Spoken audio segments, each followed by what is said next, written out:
√2 power n is equals to 64 అయితే n² - 1 విలువ ఎంత? సో ఫస్ట్ ఇచ్చింది రాసుకుందాము. √2 power n is equals to 64.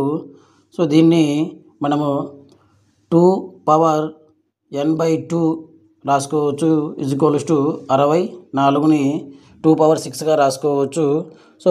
So basis equal కాబట్టి exponents కూడా ఈక్వల్ అవుతాయి. So n/2 is equals to 6.